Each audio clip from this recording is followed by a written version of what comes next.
पिछली वीडियो तक हमने 202 तक किया था। एक बार आप इस क्वेश्चन को ट्राई करिए एनसीईआरटी एक्सरसाइज का, फिर हम लोग आगे बढ़ते हैं। अब यहाँ पर अगर हम लोग ध्यान देंगे तो इथेनॉल है और ब्यूटेन 1,3 डायोल है, ठीक है। अब ब्यूटेन 1,3 डायोल, इसका मतलब दो फंक्शनल ग्रुप, मतलब एक ही फंक्शनल ग्रुप पे दो बार है, तो इसको ध्यान रखेंगे। सबसे पहले तो हम लोग डाइल्यूट NaOH के संग एल्डोल लगाएंगे, फिर एल्डोल के बाद हमें यहाँ भी क्या चाहिए, OH, तो रिडक्शन कर देंगे। उसी तरह यहाँ पर आपका ब्यूटेन 2 इनोइक एसिड है, तो इन और ओइक मतलब दो फंक्शनल ग्रुप है। इन अल भी होता है तो डायरेक्ट कंडेंसेशन प्रोडक्ट होता है, लेकिन यहाँ कंडेंसेशन के बाद हमें टॉलेंस रिएजेंट से ऑक्सीडेशन भी करना होगा क्योंकि यहाँ ओइक एसिड है।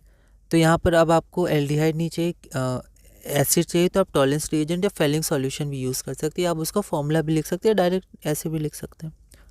203, how will you prepare the following compound from benzene, मतलब सबस्ट्रेट हमारा बेंजीन है। You may use any inorganic reagent, आप कोई भी इनऑर्गेनिक रिएजेंट यूज़ कर सकते हैं। एंड एनी ऑर्गेनिक रिएजेंट, मतलब रिएजेंट कोई भी यूज़ कर सकते हैं। Having not more than 1 carbon, यहाँ एक अलग तरह की कंडीशन है, मतलब आप जो रिएजेंट यूज़ करेंगे उसमें एक से ज़्यादा कार्बन नहीं होना चाहिए। एनसीईआरटी एक्सरसाइज का क्वेश्चन है, अच्छा क्वेश्चन है, इंपॉर्टेंट क्वेश्चन है, 5 है, आप एक बार इनको ट्राई करिए। तो सबसे पहले हमें कहाँ जाना है, बेंजीन से मिथाइल बेंजोएट, तो ये हो गया मिथाइल, ये हो गया हमारा बेंजोएट, ठीक है। तो यहाँ हम कैसे करेंगे, तो यहाँ सबसे पहले हम लोग CH3 है ना, अल्काइलेशन रिएक्शन लगाएंगे, फ्रीडल-क्राफ्ट अल्काइलेशन, फिर हम लोग एसिड बनाएंगे। एसिड क्यों, क्योंकि यहाँ ईस्टर ग्रुप है और ईस्टर आपका स्टेरिफिकेशन से आता है, तो हमें एसिड चाहिए। तो सबसे पहले हमने एक एसिड बना लिया और यहाँ पर CH3OH ले लिया क्योंकि ये CH3 जोड़ा है यहाँ पर, तो CH3OH H2SO4 डाइल्यूट एसिड के प्रेजेंट में स्टेरिफिकेशन। सेकेंड है बेंजीन से आपका मेटा नाइट्रो बेंजोइक एसिड, ठीक है। तो हमें सबसे पहले क्या चाहिए, एसिड ले लेते हैं, फिर उसके नाइट्रेशन करवा देंगे तो मेटा पोजीशन पर ही आएगा। तो सबसे पहले फ्रीडल-क्राफ्ट अल्काइलेशन, फिर KMnO4 OH-, ठीक है, और साथ में आप H3O+ भी लिख सकते हैं, ठीक है ना, ये भी लिख दीजिएगा, ठीक है। तो आपका पूरा COH बन जाएगा, उसके बाद नाइट्रेशन का रिएजेंट। फिर अगला क्या, पैरा नाइट्रो, ठीक है। तो पैरा नाइट्रो में इस बार हम लोग क्या करेंगे कि पैरा नाइट्रो में हम लोग क्या करेंगे, पहले ही NO3 को ऐड करवा देंगे, क्योंकि COH के बाद करवाएंगे तो वो मेटा पर ही करेगा, पैरा पे नहीं करेगा। तो फ्रीडल-क्राफ्ट के बाद ही हम लोग NO2 का ऐड करवा देंगे, फिर आपको ऑक्सीडाइज करवा देंगे CH3 को, या H3O+ आप लिख दीजिएगा, ठीक है। जनरली ऐसे ही समझ लिया जाता है, पर फिर भी आप लिख दीजिएगा तो स्पेसिफिक हो जाएगा। अगला है हमारा बेंजीन से CH2COOH, ठीक है। तो यहाँ पर हमें क्लोरीनेशन पहले करवाना होगा क्योंकि पूरा ग्रुप COH नहीं कन्वर्ट हो रहा है, CH2 के बाद है, तो CH2 के बाद COH हाइड्रोलाइसिस ऑफ CN से करवाएंगे, ठीक है। तो उसके लिए Br चाहिए क्योंकि Br का सब्स्टिट्यूशन अल्कोहलिक KCN के संग होता है, सब्स्टिट्यूशन रिएक्शन। तो सबसे पहले CH3, फिर Cl2 या Br2 हेलोजिनेशन, उसके बाद रिप्लेसमेंट CN से, फिर हाइड्रोलाइसिस, कंप्लीट हाइड्रोलाइसिस है। उसके बाद पैरा नाइट्रो बेंजल्डिहाइड, तो फिर से पैरा नाइट्रो बेंजल्डिहाइड में हमें बेंजल्डिहाइड चाहिए, ठीक है। तो यहाँ हम लोग देखते हैं, सबसे पहले CH3, फिर टॉलिन के बाद हम लोग क्या करेंगे, पैरा पे चाहिए तो वापस हम लोग पहले NO2 लगा देंगे, ठीक है, जैसे यहाँ पर हमने लगाया था नाइट्रेशन के रिएजेंट के संग। उसके बाद हम लोग क्या करेंगे, इसको ऑक्सीडाइज कर देंगे। अब यहाँ कंप्लीट ऑक्सीडेशन नहीं होगा, तो जब कंप्लीट नहीं होता है तो हम लोग क्या करते हैं, CrO2 Cl2 CH2, ये कुछ मतलब जब आप प्रिपरेशन ऑफ एल्डिहाइड्स में देखेंगे तो ये इंपॉर्टेंट रिएक्शंस हैं जो मतलब जो ऑक्सीडेशन कराते हैं, जो CHO तक ही रोक देते हैं, है ना, तो ये इंपॉर्टेंट है। अगला देखते हैं क्वेश्चन नंबर 204। तो यहाँ पर आपके पास 3 रिएक्शन है, NCERT एक्सरसाइज का क्वेश्चन है, कन्वर्ट करने हैं, एक बार आप इसे ट्राई करिए। तो सबसे पहले तो बेंजोफिनॉन का स्ट्रक्चर आपको ध्यान होना चाहिए, ठीक है। तो ये बेंजोफिनॉन है, यहाँ तो मैंने ऐसे जनरली ऐसे ही लिखा जाता है, या फिर ऐसे आगे करके और फिर ऐसे करके, ठीक है। तो आप देख लीजिएगा कैसे आपको रिप्रेजेंट करना है ना। अब देखिए इसके अलग अलग तरीके हैं, पहले एल्डिहाइड, एल्डिहाइड के बाद एसिड, एसिड के बाद हम लोग को क्या चाहिए, एक और फिनाइल ग्रुप चाहिए। तो फिनाइल ग्रुप के लिए हम लोग ने देखा था फ्रीडल-क्राफ्ट एसाइलेशन लगा सकते हैं फिनाइल ग्रुप के साथ, ठीक है। तो लेकिन यहाँ पर CaOH होल ट्वाइस, तो ऐसा भी आता है, तो इसमें Ca2+, तो 2 कार्बोक्सिलेट अनायन, और उसके बाद हीट करेंगे, तो हीट करने से CaCO3 यहाँ हट जाएगा, CaCO3, तो ये आपका बेंजोफिनॉन ये ऐड हो जाएगा, बेंजोफिनॉन बन जाएगा, ठीक है। ऐसा NCERT में एक PYQs में आया था, इंपॉर्टेंट था।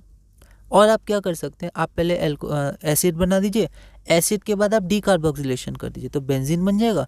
फिर बेंजीन के बाद फिल्टरक्राफ्ट एसाइलेशन, जैसे जनरली हम लोग इसी से फिनाइल ग्रुप ले आते हैं तो भी बेंजोफिनोन बन जाएगा। ठीक है, यहाँ तक हमारा हो गया। और आप क्या कर सकते हैं, और आप चाहें तो यहाँ ग्रिग्नार्ड से रिएक्ट करवा सकते हैं। ठीक है, और यहाँ पर ग्रिग्नार्ड फिनाइल ग्रुप का बनेगा, बन सकता है। जैसे अगर ये आपका Br है तो यहाँ पर Mg ईथर के संग बन सकता है फिनाइल का। तो यहाँ C डबल बॉन्ड OH है तो ये यहाँ जाएगा, एल्कोहल बन जाएगा। फिर एल्कोहल को आप ऑक्सीडाइज करवा दीजिए CrO2Cl2 के प्रेजेंस में, ऑक्सीडेशन हो जाएगा। ठीक है, कीटोन हो जाएगा। सेकेंड हमारे के देखिए यहाँ पर सेकेंड में ग्रिग्नार्ड बन रहा है, ये यूज़ किया तो पहले ग्रिग्नार्ड बन जाएगा, उसके बाद अटैक करवाएंगे तो ये है ना फॉर्मल्डिहाइड पे, तो हमारा ये बन जाएगा। तो आपको ये ध्यान रखना है ना, ये सब नाम ध्यान रखने, 1 फिनाइल इथेनॉल। ओके, अगला हम लोग देखते हैं थर्ड। तो हमें इथाइल बेंजल्डिहाइड है। बेंजल्डिहाइड से हमें कहाँ जाना है, तो 3 फिनाइल प्रोपेन 1 ऑल। तो यहाँ देखिए स्ट्रक्चर देखिएगा, 1 2 3 फिनाइल प्रोपेन 1 ऑल, है ना। तो यहाँ हम लोग देखते हैं सबसे पहले CH3CHO डाइल्यूट NaOH के साथ। ठीक है, तो ये क्या हो गया, तो ये आपका हो गया अल्डोल।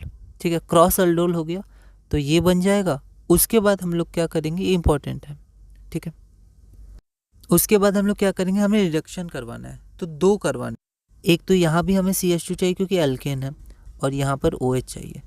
तो H2Ni आपका CHO को भी OH में कन्वर्ट कर देगा, और H2Ni आपका यहाँ भी HH ले आएगा। ठीक है, अच्छा एक और कर सकते थे आप LiAlH4 इसके लिए, और फिर H2Ni इसके लिए। ठीक है, पर H2Na आपका इसका भी डायरेक्ट कर देगा। ठीक है, तो आप LiAlH4 भी यूज़ कर सकते थे, पर यहाँ पर H2Na यूज़ किया जो दोनों को कर देगा रिड्यूस।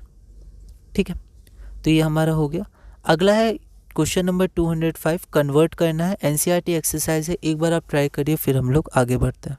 तो यहाँ पर नाम हमें ध्यान से देखना है। ठीक है, और यहाँ पर थोड़ी ओवर राइटिंग हुई है, बोर्ड में कोशिश करेंगे ओवर राइटिंग ना हो ना। बेंजल्डिहाइड है, यहाँ पर देखिए इसके रेस्पेक्ट में यहाँ अल्फ़ा हो जाएगा ये कार्बन, फिर ये कार्बन बीटा। ठीक है, तो अल्फ़ा हाइड्रोक्सी, अगर हम यहाँ देखेंगे अल्फ़ा हाइड्रोक्सी, तो अल्फ़ा हाइड्रोक्सी हो गया, ये फिनाइल हो गया, और ये एसिटिक एसिड हो गया क्योंकि एक H की जगह आपका फिनाइल आया है ना। ठीक है, तो ये आपका एसिटिक एसिड या इथेनोइक एसिड भी कह सकते हैं।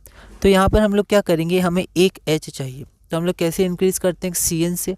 तो यहाँ पर एक आता है एडिशन ऑफ हाइड्रोजन साइनाइड, तो साइनोहाइड्रेट बनता है। ठीक है, तो यहाँ पे पहले साइनोहाइड्रेट बनेगा, फिर कंप्लीट हाइड्रोलाइसिस, क्योंकि पार्शियल भी होता है। आप ये नहीं भी लिख सकते हैं क्योंकि अगर बन रहा है तो ये समझ में आ जाएगा आपका कंप्लीट ही हुआ है, पर आप चाहें तो लिख भी सकते हैं। पर अगर पार्शियल करवा रहे हैं तो आप लिख दीजिएगा, ठीक, कंप्लीट में ऐसे कोई ज़रूरी नहीं है ना। H3O+, ठीक है, आप चाहें तो लिख भी सकते हैं, नहीं भी, पर पार्शियल में ध्यान रखिएगा। फिर हमारे ये बेंजोइक एसिड है CH2OH NH2। ठीक है, तो देखिए इसको कैसे करेंगे, इसको सबसे पहले तो मेटा पोजीशन पे NO2 चाहिए, तो पहले मेटा पोजीशन पे NH2 ले आएंगे, उसके बाद रिड्यूस करवा देंगे COH CH2OH में रिड्यूस हो जाएगा LiAlH4, है ना। तो अब हमारा अगला क्लास है क्लास नंबर 38, और ये क्लास नंबर 38 हमारा आखिरी क्लास होगा। आखिरी मतलब ऐसा नहीं कि इसके बाद हम लोग करेंगे, इसके बाद हम लोग और क्वेश्चंस करेंगे, पर इसके बाद हम लोग अब ना थोड़ा ऑर्गेनिक रिवीजन सीरीज 2 पे ज़्यादा फोकस करेंगे, और फिर बीच बीच में हम लोग इसके मिसलेनियस क्वेश्चंस आगे करते रहेंगे। पर अब थोड़ा इसको स्टॉप करके क्लास 38 के बाद हम लोग ऑर्गेनिक रिवीजन सीरीज 2 में थोड़ा कॉन्सेप्ट्स देखेंगे, है ना। बोर्ड के भी देखेंगे, उससे थोड़ा एडवांस भी देखेंगे, पर ऐसा नहीं कि हम लोग मेंस और एडवांस के क्वेश्चंस देखेंगे, नहीं, हम लोग एक जनरल अंडरस्टैंडिंग लेंगे। यहाँ एडवांस का मतलब बस बोर्ड से थोड़ा सा हाई लेवल देखेंगे, बस हल्का सा, ताकि हमें एक जनरल ऑर्गेनिक अंडरस्टैंडिंग आए। ठीक है, और जो मेंस के क्वेश्चन है वो हम लोग बाद में, जैसे हम लोग देख रहे हैं वैसे हम लोग देखेंगे, पर ऑर्गेनिक रिवीजन सीरीज 2 में बेसिकली बोर्ड के हम लोग कॉन्सेप्ट देखेंगे, उससे थोड़ा ऊपर मैकेनिज्म देखेंगे, है ना। तो इस वीडियो में हमने क्लास नंबर 37 पूरा किया और क्वेश्चन नंबर 205 तक किया। अगली वीडियो में हम लोग क्वेश्चन नंबर 206 से कंटिन्यू करेंगे और धीरे धीरे ऑर्गेनिक रिवीजन सीरीज़ में आगे बढ़ेंगे।